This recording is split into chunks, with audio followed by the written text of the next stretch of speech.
All right, I'm going to show you how you can take your lead generation game to the next level with Manychat when you set your default reply to be dynamic content. So you see this here, dynamic. That's dynamic content right there. It's a URL. It's not just going to make your default reply more interesting. It's actually going to unlock a whole world of magic, and I'm going to show you. Let's get into it. So here, I've created a demo. Let's say I'm a real estate agent. Okay, and a real estate agent in Florida, and I've got three buttons here. I've got buy, got rent, and I got lease. And this is a very simple demo. It's just one flow, just my welcome message flow. You can build out your flow however you want, but I just want to show you something really cool. Let's say when the user clicks buy, I want to get notified, okay, because that's a lead. So you'll see here in this action that I've got notify admins. Let's open that for a second. So here's the thing. Email doesn't work for me. So I'm out on email. It's too slow.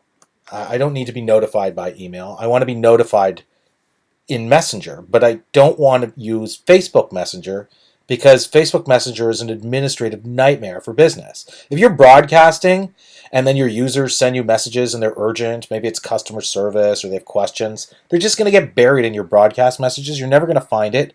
You're never going to be able to reply in a timely manner. So what else we have here? Whole team. So I have a whole team, but they're not admins. They don't want to use Messenger, so we work a little bit differently. We have a different workflow, and I'll show you how that works in a second. But essentially, what we want, or why we made this whole thing, is that we want to get the notifications on our phone, like on our iPhone.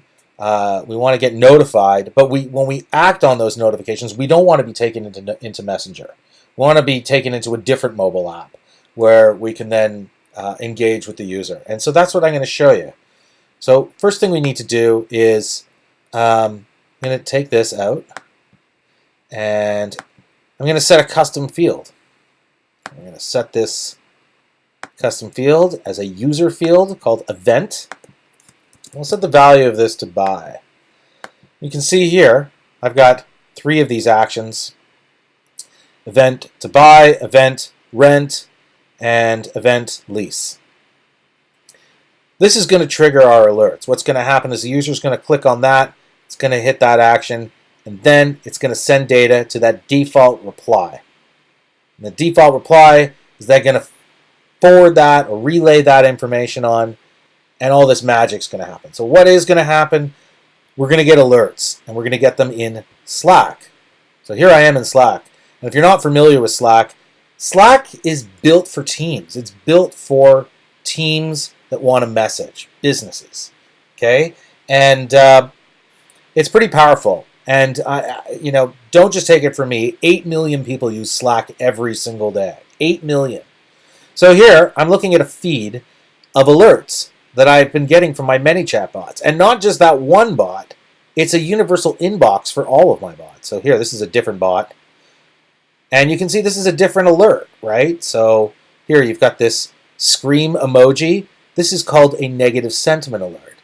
This here, no response. So when the bot doesn't have a response, remember the default reply? Well, you get those too. But you get all these other alerts as well. So you can see this is a custom alert. This is the lead. This is the gold right here. Manychat real estate. Actually, it's this one here. Looking to buy a condo. So that's the alert that will show up on your phone. You'll know which bot, right? Exactly what the lead is, that somebody's looking to buy a condo. Then if you open it, you'll see who on Facebook sent you that message. What exactly did they say? Okay.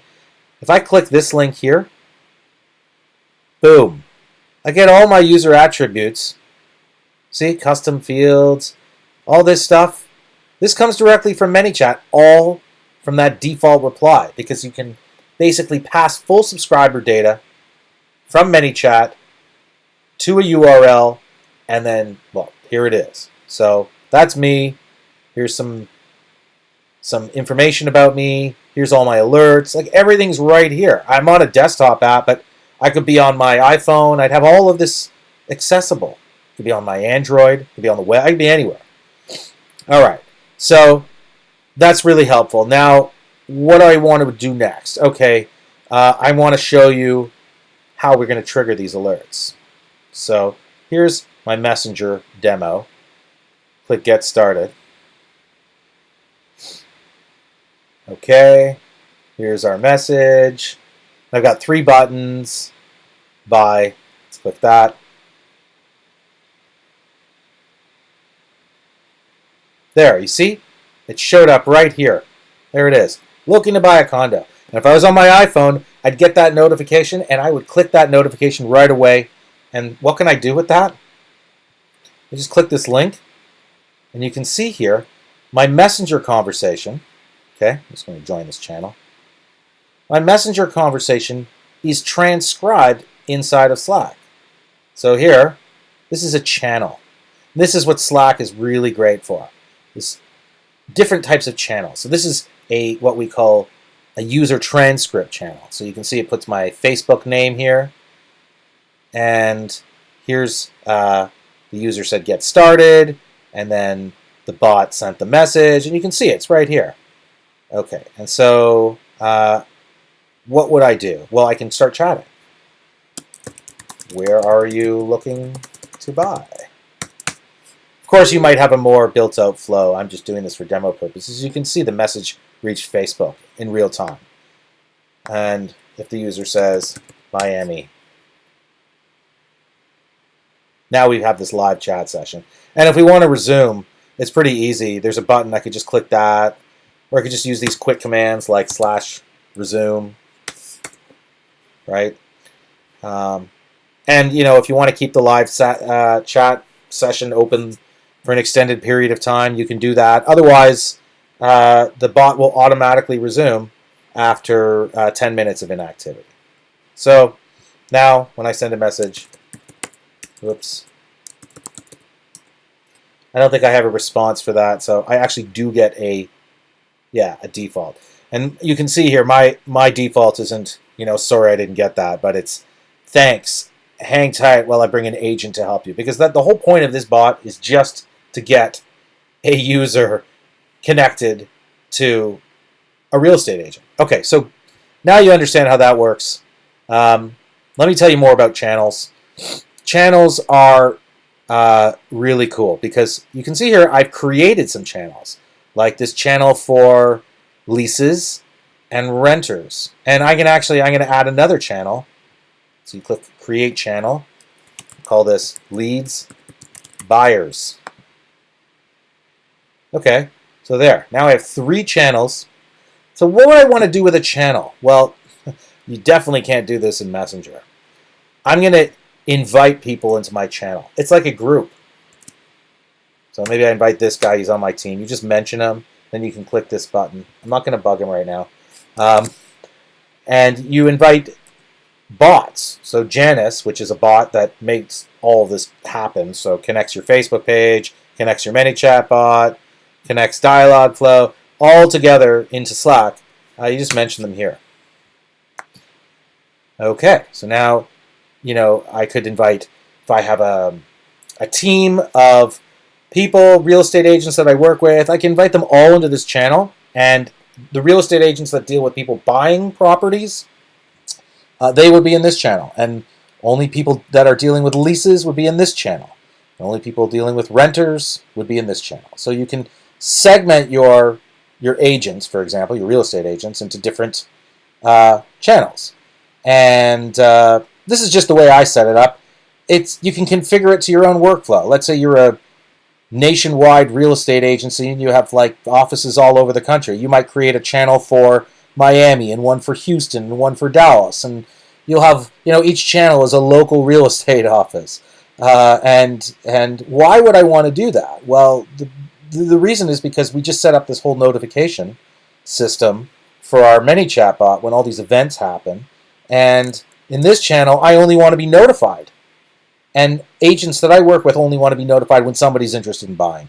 The people that deal with renters don't want to be notified when somebody's interested in buying, right?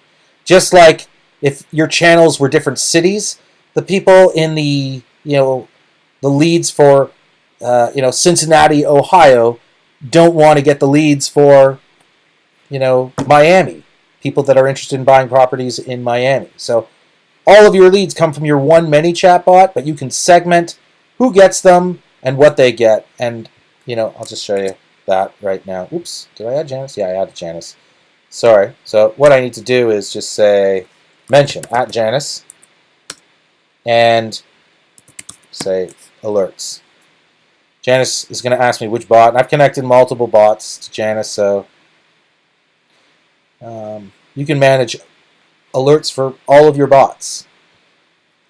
And so I click that, and so you can see here that this is the bot, and I can change bots if I want. This is when the bot has no response. This is an alert that's negative sentiment, so it automatically detects if the customer's angry or frustrated. Maybe it's a customer service issue. This looks for common keywords like help or agent, or the user says human. That'll alert you. And these are our custom alerts that we just set up for lead gen. So I just enable them, and I can search for them. And I'll write up how to create these. How did I actually create these alerts? I'll provide a written tutorial on that. But this is the buy channel. So yeah, so we just want that alert. You just select it, and now we'll get alerts on this channel. So if I say I want to buy a condo, let's see if this actually triggers the alert. Yeah, it does. Okay, so you can see here I get these alerts in this channel, but that channel lit up. But these channels, they didn't get the alerts. So hopefully this helps understand that you can set up different alerts, set up different channels for different people to get only the alerts that matter to them. And as a bonus, you can act immediately and engage with the subscriber on Facebook without leaving Slack. You can do that from your desktop. You can do it from your mobile phone. Do it anywhere. Hope that helps.